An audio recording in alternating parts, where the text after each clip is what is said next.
Hey guys, and welcome back to Utility Sports. If you do enjoy our NFL draft content, please subscribe. I'll give you a minute to do it right now. For you, it's absolutely free to subscribe, and we are just putting out NFL content and NFL draft content all the way up and through the NFL draft. So for today's video, we are doing the Minnesota Vikings 3-round mock, and we are going to go ahead and start the draft. It's going to be pretty interesting with the Vikings' first pick in the draft. They have pick 14 as it currently sits. And there's a couple of things that I would like to target potentially for the Vikings. And we are now sitting here at pick 14. So the big thing here at this point, they definitely need an offensive tackle. I think Ezra Cleveland has done well enough at the guard position to solidify him as the right guard or the left guard. It really depends on what they want to go, but he has been playing right guard. I think for the Vikings, it makes all the sense in the world to get a tackle. Samuel Cosmi from the University of Texas is the perfect fit. You can put him at left tackle, leave Cleveland in at guard. You have Brian O'Neill at right tackle, and then you let Bradbury stay at center. And then the only thing you really have to figure out from this point on is who are you going to have at that left guard spot. So for the purposes of this draft, we will be going with Samuel Cosmi from the University of Texas.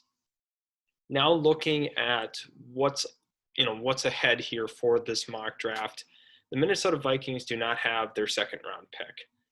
Unfortunately, they shipped it off originally to Jacksonville so they could get Yannick Ngakoue, but then they ended up flipping Ngakoue later on for a third instead.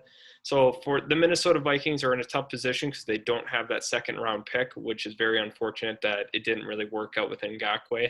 I thought it was a winning move at the time. I thought they were all in, and I really liked the move to get another young elite pass rusher. Unfortunately, that did not work out for the Vikings, but you have to make do with your situation if you're Minnesota. It's kind of interesting watching the picks go by here. We are approaching our pick at 78. And we are here. Okay. So for the Minnesota Vikings, we already get the tackle spot, but the big thing for me is you have to look at the interior of the defensive line. You're going to need somebody to generate a little more pressure and defend it against the run a little more than what they currently have. And I think for the Minnesota Vikings, a guy like Marvin Wilson can do both things for you. He can rush the passer and defend against the run. He's a powerful guy. And he was thought originally to be a first-round pick. He's kind of tumbled on a lot of people's boards recently. So I think getting that interior defensive lineman makes a ton of sense for the Vikings at pick 78. And there's some other positions you could consider. It really depends on the whole Anthony Harris. Where do we think Anthony Harris is going to end up? Do we think he's going to be a Viking long-term? I don't really know the answer to that. I am not really sure because the Vikings have not stated anything about him. So for the purposes of this selection, we are going to go with Marvin Wilson. You get that interior defensive lineman. They're obviously going to have Danielle Hunter back. So now we're looking once again, we have the option of an interior offensive line, but we already kind of took care of that with that first pick. A lot of people are going to wish that they could have corner. I think they're going to kind of let their young corners mold and grow. Wide receiver, just checking in on this. I think Tylan Wallace or Sage Surratt is a good option at this spot. Let's see what else we could. I think that Richard LeCounte III would be an interesting pick. I think this gives the Vikings an option to trade Anthony Harris if they choose to do so. This is a really tough pick, but I also want them to complete their offensive line. That way you don't have to have Dakota Dozier really playing anymore. Man, I think we're probably going to opt with Ben Cleveland from Georgia with the selection. I know a lot of people, just because we don't know what's going on with Anthony Harris and we don't know about the contract, I would like to take a safety with the selection. I really would, to have that replacement for Anthony Harris. But they also could really solidify their offensive line here.